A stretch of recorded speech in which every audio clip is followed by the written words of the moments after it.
Wow, so this is the end. Okay. Let's do this week's chapter summary first, and then we can eulogize. All right, so a lot happened this chapter. Yuji meets up with Kujisaki again, and he's been avoiding it for many years, apparently. They discuss the future and what to do with the curses that will show up in the future now that there won't be sorcerers that will be born. Also, Yuji understands that he will become a cursed object once he dies, and someone can eat him in the future to gain powers if they must. So, very much like Sukuna was for him. So, that's a very nice parallel right there. We also get the full face reveal for Yuji finally, and he does still have a very young appearance.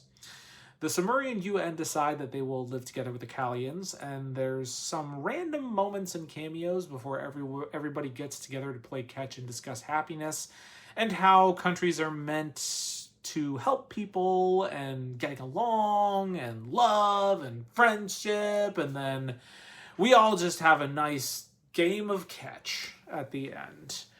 And then we also get a bit of a teaser that Deborah is back to Earth to claim his Earthling booty again. Because I forgot that was a little thing that was brought up a few chapters ago. I did find it funny though at the time, so it's nice that was called back too. So yeah, it is over now. Honestly, I think this was a nice little wrapper for this series and potentially JJK entirely, if perhaps a little sugary sweet. But let's get on to eulogizing. You guys, I don't even know where to begin with this series and my feelings on it. This may seem strange, but let's start with the end of JJK. So, obviously, this series was a spin-off from the original JJK, and it was meant to take place well in the future. Nearly 70 years into the future, we find out. So, there's going to be a natural element of callbacks to things that happened in the original JJK because, there was really big, momentous things that happened during JJK, so it makes sense that whatever world would have been created off of that would talk about that a lot. But I think that one of the things that I struggled with the end of JJK was how the ending sort of occurred. So, kind of in the lead up to the end of everything, you have the Culling Game arc, which is currently going on in the anime. And honestly, this was something that I was struggling to understand what was going on and why it was happening. And part of that was because I think it was a little bit confusing, right going into the arc. You're throwing out a bunch of these concepts, like, you're getting into stuff with Tengen, and that requires a lot of explanations. Like, it requires a lot of explanations of, like, okay, what is Tengen right now?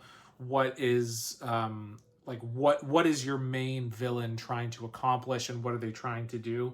So you have to explain all of that. You have to explain what the Culling Game is. You have to explain why the Culling Game is happening and, like, what is the goals. And then you have to explain, like, why your character is getting into it, and you have to also set the stage. Because, you're setting up all this stuff with Tengen, but then you're also setting up all of these, like, hey, there's all of these sorcerers from, like, the past and from all over time that are going to be, like, that have made this deal with Kenjaku, and now they're coming back, and you're throwing all of this out. And honestly, it's one of the things that the anime has been helping me with, is that I can, like, revisit these things, and I'm like, okay, I can hear this explanation again, and now it's sinking in a little bit more now that I know a little bit further along. And I think another thing that made it difficult was that JJK had a lot of character deaths in it, but to have a lot of character deaths, you have to introduce a lot of characters. And so JJK has a fairly large cast of characters already.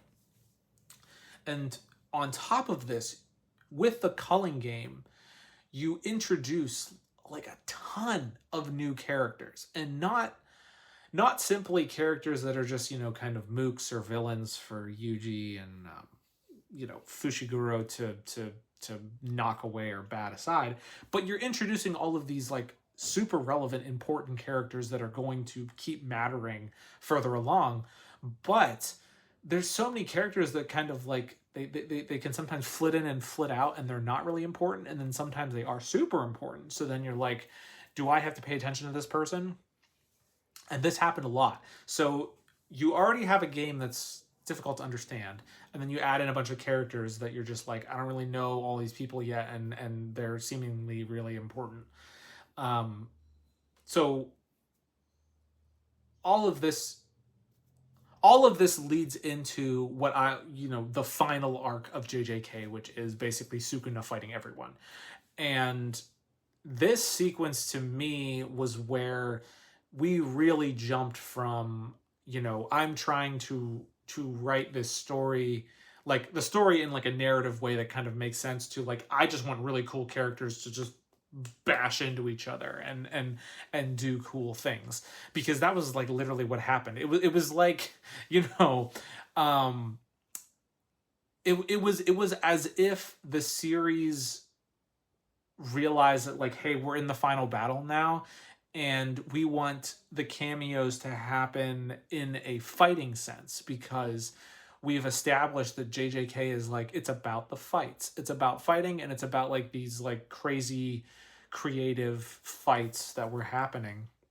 So then you just start throwing everybody. Like literally they were just throwing people at Sukuna. Like they were, Gojo. Clearly Gojo was like, it was made too strong, so like we have to get rid of Gojo so we can actually have our main character fight Sukuna and like be involved and important. Which it was funny, whenever Yuji finally does join the fight, he joins in like a group of 3, and it's like, are you the main character or not? But anyway, so like they're throwing all of these people at Sukuna, and the thing that got me, and again, this is a weirdly pedantic small point, was that they kept cutting away while people were fighting Sukuna to this supposed battle planning session that took place before this whole throwdown with Sukuna, which, if I recalled correctly, there really wasn't a lot of time between the end of the culling game arc to this big clash with Sukuna. And this battle planning session, if you believed that it was a real thing and not just like some sort of mental exercise going on in people's heads, and we have to take it at face value that this was a real thing that happened, this was the craziest strategy session that ever occurred, because you had to simultaneously include every single person that fought against Sukuna, except for Gojo, because again, Gojo was in the cursed prison. So you had to have all of these people together in a room, and then they literally had to hash out every single potential thing that could happen, because it kept being used as this plot device to explain something that happened during the fights. And so these people had to be in this room, like literally just spitballing like every potential thing that could happen. And I was like, how do they have time for this? Like, when could this meeting have happened? And how long would it have taken for them to just be talking about all this stuff? And like, okay, so what if this happens? But then what if this character dies? Or like, oh, what if this character is able to do this to Sukuna, but then Sukuna unlocks this ability? And then they're like, they literally were able to talk about everything. And so it was just ridiculous. It was basically like, to me then it just became, it became a kind of like mangaka's crutch to be like, I just want to be able to do this, and here's my way of explaining it to you, and I don't care if it makes sense. So, by the time we got to the end and like the actual ending itself, it was not great. So like, by the end of JJK, I was pretty soured on it. I just wasn't as much of a fan as I was, earlier seasons. Shibuya arc was fantastic, and even before that it was just really good. I went into JJK Modulo with that understanding of, I had this sort of sour taste in my mouth of how JJK ended, and so I was curious why we were coming in to revisit, and if this was a way to sort of, redo the ending, or if not redoing the ending, at least, having some other coda that you could end this world on. And I think that was the intent of this series, but I think in its execution, it just wasn't as it felt, to me at least, that it was focusing too much on talking about these like really small, way in the weeds details about like cursed energy and, various relationships with things. And already, from my perspective, you're coming at an uphill battle with like, hey, JJK wasn't the best ending in the world. I think most people would say that JJK wasn't the best ending in the world. And I already wasn't like the hugest fan of JJK, even when I really liked it. So for me, that was going to be tough. Then you introduce a bunch of characters. You introduce a bunch of new characters. Obviously, if you're going to shoot this, 70 years into the future, you're going to have a bunch of new characters. And so you're introducing a bunch of these new faces, these new people. They have these relationships with some of the characters that we've seen, their descendants, whatever. So, you're already dealing with that. And so there's an expectation there's going to be some level of like Easter egg throwing out there, which again, I'm fine with that. Understandable. It's a very popular series. But then you introduce the concept of aliens. Okay, so we're in this universe with cursed spirits and, with these, jujutsu sorcerers. So we're already in like a fantasy world. So, that's fine. You can introduce aliens. But then these aliens have their own concept of cursed energy. They think about it completely differently. Their powers manifest completely differently. They also have their own version of cursed spirits, which aren't really cursed spirits, but they're like cursed spirits, but they're different. So that naturally brings this issue that comes into play, which then becomes the main plot for this series. And I think what this did for me, and why I never really bought into JJK Modulo, I did not really fall in love with the new characters. I mean, the series was only 25 chapters long, but the characters for me, they didn't really stand out that much. I think the one who stood out the most to me probably was Cross. But even him, I mean, you throw out that he's a twin, and then you throw the whole twin thing, which then became confusing because I didn't realize his like the cheek swirls until too late, and then that was how you could tell who was who.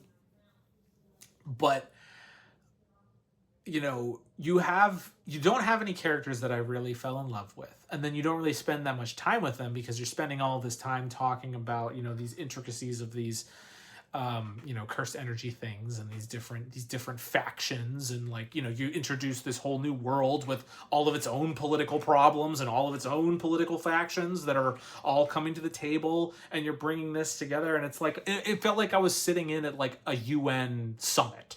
Like that was what a lot of this series felt like. And then you're dealing with all of the things that I mentioned, and then you start bringing in fights. You start bringing in characters who start having fights with each other because of the reasons, the political things that were happening, and those were done very well. The art was very good, the action was very good, and frankly, a lot of the actual combat looked really cool. But then you end the main conflicts that I would say would happen in the 25 series were the fights between Deborah and Maharaga, and the fight between Tsumugi and Maru. So those are your two main conflicts that you see throughout this entire series. I'm not counting the Yuji Mahito one because that wasn't a fight, that was a slaughter. So those are the two that are the main fights. So how do they end? So the one, Maru slashes up Tsumugi basically because he gives up. Fine. That made sense character-wise, and how you introduced and brought these characters together, that made sense. Okay. Then you had Maharaga and Deborah. That one does not actually conclusively end. Deborah is taken out of the fight due to the black rope that, is from Africa. So he just leaves. Maharaga, I guess, is just kind of there, because then in the interim, somehow Deborah is able to come out into this headspace, talk through things with Maru, I guess it was at the time, and talk through things with Maru, get the whole plan, then leave to the Sumerian planet, somehow get there at light speed, and he is able to do a coup d'etat. In the time that he gets to the planet, somehow Maharaga is just kind of hanging around and does not kill the girl, who again, like this, so one of the main characters had brain cancer, and so that was one of the reasons that this duel was going to happen. Was in her state of being between a life and death, she'd summon Maharaga, and then Maharaga would fight Deborah. But she's on her deathbed, and somehow she's able to evade Maharaga until Maru is able to, poof him out of existence. But then you drop that Maru... So see, here's the thing. Maru and Cross's powers, to me, were ridiculous. They were just the most Deus Ex Machina nonsense. Because here's like a short list of the things that they're able to do. They're able to travel interdimensionally. They're able to translate any language that they run into that isn't their own into their language for their whole civilization. Like, not just for them, for everybody. They're able to do that. They're able to completely remove, they're able to change the color of cursed energy, whatever that means, and then they're able to completely remove cursed energy from everybody. That was done through Mahito. So Mahito's, the spirit transfiguration was the thing that did the thing. But they still had, Maru's curse technique was still the conduit that allowed that to go to the entire world. So, it just became, this crazy power that could do anything. And, I don't know. I mean, frankly, it felt a little bit like it was a Deus Ex Machina that a mangaka could use to just be like, hey, I need to get myself out of the situation, and then let me just do it. And at the end of the day, I've been rambling. I've been rambling about this. I've been talking about JJK for so much, for somebody who isn't really the biggest fan of JJK. I've been, they've taken up a lot of my time for these reviews over the past, few weeks. At the end of the day, I think that this is a fine overall conclusion to the JJK universe. If we never go back, I think that we have, wrapped it in a neat enough bow that we're good. We don't have to come back ever again. Do I think this was totally necessary?